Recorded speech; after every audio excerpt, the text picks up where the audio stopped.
A'udzubillahi minasyaitonirrajim. Bismillahirrohmanirrohim. Yang sama-sama kita hormati Kepala Sekolah PAUD Melati Kecamatan Bandung Kidul, para ibu guru, juga yang terhormat semuanya orang tua murid dari PAUD Melati ini. Assalamualaikum warahmatullahi wabarakatuh. Puja dan puji hanya untuk Allah Subhanahu wa Ta'ala. Sholawat dan salam selalu kita persembahkan bagi Nabi besar Nabi Muhammad Sallallahu Alaihi Wasallam. Semoga kita menjadi umatnya yang tetap istiqomah di jalan Allah Subhanahu wa Ta'ala. Ibu-ibu, Neng Adel yang tercinta, semua bahwa hari ini adalah hari yang sangat membahagiakan bagi saya pribadi. Mudah-mudahan bagi ibu-ibu semua juga, bahwa hari ini kita dipertemukan walaupun melalui WA group, tetapi Allah sudah mengkunfaikunkan kita untuk bersama-sama semata-mata ingin menambah ilmu dan wawasan mengenai kehidupan kita, terutama tentang program-program yang dijalankan oleh pemerintah kita yang kita cintai ini.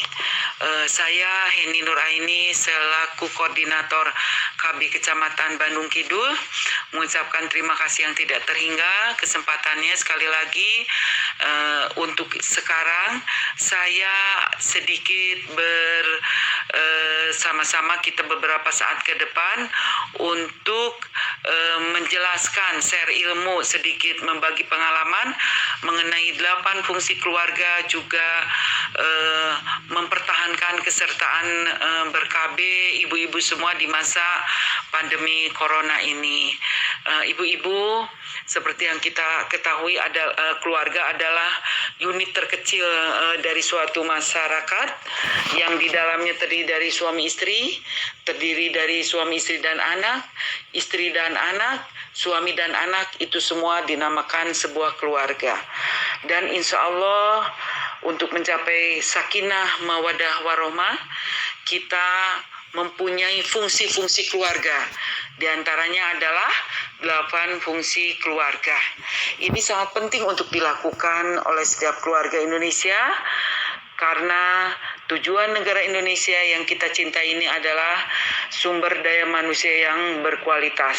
Insya Allah dengan 8 fungsi keluarga ini kita bersama-sama akan mencapai itu yang dinamakan sumber daya manusia yang berkualitas. Yang pertama yaitu fungsi keluarga. Yang kedua, fungsi kasih sayang. Yang ketiga, fungsi perlindungan. Yang keempat, fungsi sosial budaya. Yang kelima, fungsi reproduksi. Yang keenam, fungsi sosialisasi dan pendidikan. Yang ketujuh, fungsi ekonomi. Dan yang kedelapan adalah fungsi pembinaan lingkungan. Dari fungsi pertama sampai fungsi terakhir ini adalah suatu kolaborasi, suatu kerjasama yang sangat ideal kalau kita bisa laksanakan dalam setiap keluarga. Kenapa setiap keluarga harus menjalankan fungsi agama? Karena agama adalah pedoman hidup kita semua. Sekali lagi, agama adalah pedoman hidup kita semua. Bayangkan kalau kita tidak beragama. Sejak bayi dalam kandungan, insya Allah ibunya, orang tuanya, bapaknya telah bertekad dan wajib untuk bertekad kalau anak-anak saya dalam agama, dalam pengamalannya, dalam keimanannya, ketawaduannya akan melaksanakan, dalam hal ini kita Al-Quran mungkin ya, Al-Quran kalau kita agamanya agama Islam, itu adalah jadi pedoman hidup cahaya kita semua sampai nanti di yaumil akhir. Oleh sebab itu, laksanakan fungsi agama sebaik mungkin. Yang kedua adalah fungsi kasih sayang. Sejak bayi dalam kandungan, sejak dilahirkan, pasti Setiap orang tua ingin menumpahkan kasih sayangnya. Tolong dari sejak lahir, fungsi kasih sayang sejak dalam kandungan, fungsi kasih sayang itu harus mulai dilaksanakan. Dielus-elus, diberi pengertian, diajak ngobrol, karena di dalam pun bayi itu tetap mendengarkan bagaimana orang tuanya beraktivitas. Yang ketiga adalah fungsi perlindungan. Selain kasih sayang, keluarga juga harus melindungi. Orang tua harus melindungi anaknya. Anaknya juga harus melindungi orang tuanya. Harus membawa nama baik orang tuanya. Harus tetap memegang teguh bahwa keluarga adalah nomor satu. Perlindungan ini wajib untuk dilaksanakan. Sosial budaya juga penting ibu-ibu semuanya dilaksanakan. Budaya kita apa? Budaya timur. Budaya timur itu memegang teguh adat budaya yang penuh dengan sopan santun, penuh dengan adat istiadat, yang semuanya nuansanya penuh dengan estetika yang bagus, dengan penampilan yang cantik, penampilan yang baik. Tidak ada kita budaya memakai bajunya kelihatan aurat-aurat penuh gitu ya. Tidak ada, walaupun sekarang masih kecil, mungkin di PAUD Melati ini anak-anak sudah diarahkan kalau perempuan memakai busana muslim, laki-laki memakai baju yang sopan dengan yang laki-laki. Ya, itu fungsi sosial budaya. Tata cara bangsa kita itu lagu-lagu juga, nari-nari juga disesuaikan dengan budaya adat ketimuran. Itu Bu dipegang. Yang tak kalah pentingnya, yang sangat penting bahkan ini mungkin reproduksi. Tidak ada sebetulnya di 8 fungsi keluarga itu tidak ada yang paling penting. Semuanya penting, harus kita laksanakan bersama. Fungsi reproduksi, 2 anak cukup, laki perempuan sama saja dengan jarak yang aman. Boleh seorang ibu, seorang istri melahirkan lebih dari 2, tidak apa-apa. Mau 4, mau 5, tidak apa-apa. Tetapi seorang istri itu akan kembali kepada hal yang normal, keadaan tubuhnya normal maksudnya. Kan kalau mobil itu ada turun mesin, motor ada turun mesin. Kita manusia tidak ada turun mesin walaupun sudah melahirkan. Nah, seorang istri itu 2 tahun sejak dia melahirkan, baru itu darahnya, sel-sel ototnya kembali ke semula, kembali ke prima lagi, bagaikan sesudah turun mesin. Makanya dulu itu 2 anak cukup, 2 tahun jarak kelahiran. Kalau sekarang monggo, terserah, memang bagusnya 2 tahun. Tetapi kalau katanya kalau 2 tahun sekali saya juga capek, 3 tahun tidak apa-apa. Lebih bagus bahkan untuk mempersiapkan mentalnya, begitu ya. Jarak mau 4 mau 5 tidak jadi masalah, tetapi jarak yang harus diperhatikan dengan kondisi si ibu. Sebagai istri harus bisa menolong. Kalau ibunya juga tidak sehat, bagaimana maksimal mengurus keluarga. Jadi reproduksi itu tetap harus dijalankan. Bagaimana caranya? Memakai alat kontrasepsi. Mau yang metode jangka panjang itu lebih bagus Bu. Memakai IUD, memakai implan gitu. Yang anaknya masih di bawah 2 atau 3. Kalau yang 3 lebih vasektomi, MOP, medis operasi pria, medis operasi wanita gitu. Vasektomi dengan tubektomi itu untuk anaknya lebih dari 3 begitu ya Bu ya. Tetapi kalau yang lebih dari kurang dari 3, 2, 1 boleh memakai alat kontrasepsi jangka panjang, IUD, implan. Yang lebih pendek lagi suntik dan pil, begitu Ibu. Terus yang ke-6, fungsi sosialisasi dan pendidikan. Ini juga tak kalah pentingnya. Anak-anak sudah mulai diajarkan bergaul bersama sahabat-sahabatnya di sekolah, di RT, di keluarga, dengan mendapatkan pendidikan yang bagus. Apalagi pemerintah Indonesia beberapa tahun ke belakang ini ada PAUD, pendidikan usia dini. Itu ditujukan untuk apa? Supaya dasar pendidikan itu kuat dari awal, sehingga anak-anak Indonesia itu tidak ada yang terlambat dalam pendidikan, ketinggalan dalam pendidikan. Semua sama, wajib belajar 9 tahun, wajib belajar 12 tahun, harus kita laksanakan bersama. Sehingga anak-anak itu sejak awal itu bersosialisasi dengan pendidikan yang sesuai dengan umurnya, sehingga anak-anak itu tahu sopan santun, tahu adab, karena tujuan dari pendidikan itu adalah sebetulnya adab yang bagus, sopan santun yang bagus. Itu sebetulnya hasilnya. Yang diharapkan dari hasil sebuah pendidikan itu adalah beradab, mempunyai sopan santun, tata titi toto, maksudnya bagaimana orang tua anak terhadap orang tua, anak terhadap guru, katanya guru lewat acuh aja.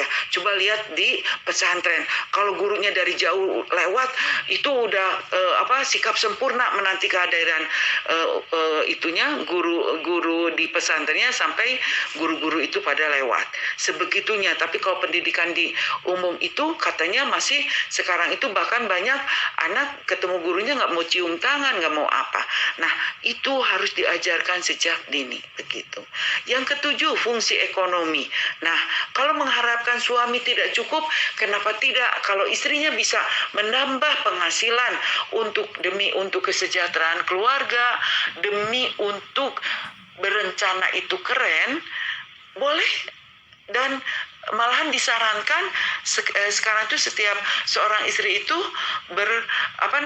melakukan pekerjaan ekonomi dari rumahnya, bisa usaha online, bisa usaha masakan rumah, dari cireng, dari apa juga ibu, lumayanan lah. Misalnya untungnya hanya 25, 50, sudah beruntung bu. Karena apa? 50.000 ya lumayan buat beli susunya anak-anak, tidak ngambil dari tabungan, perjalanan masih jauh dan panjang. Tolong fungsi ekonomi juga dijalankan. Dan yang terakhir adalah pembinaan lingkungan. Pembinaan lingkungan itu apa Bu Heni? Yaitu sebuah keluarga itu harus mengenal paling sedikit 5 tetangga ke kanan, 5 tetangga ke kiri, 5 tetangga ke depan, 5 keluarga tetangga ke belakang. Jadi tahu lingkungannya seperti apa dan sama-sama merawatnya. Jangan sampai tidak ada hari tanpa nyapu, tanpa bebersih. Ya, apalagi dulu mah, bukan dulu, sekarang itu pemerintah itu ada Jumat bebersih, Senin dan Kamis dan sebagainya. Itu dilaksanakan pemeliharaan lingkungan dengan sambil mengenal lingkungan di sekitarnya.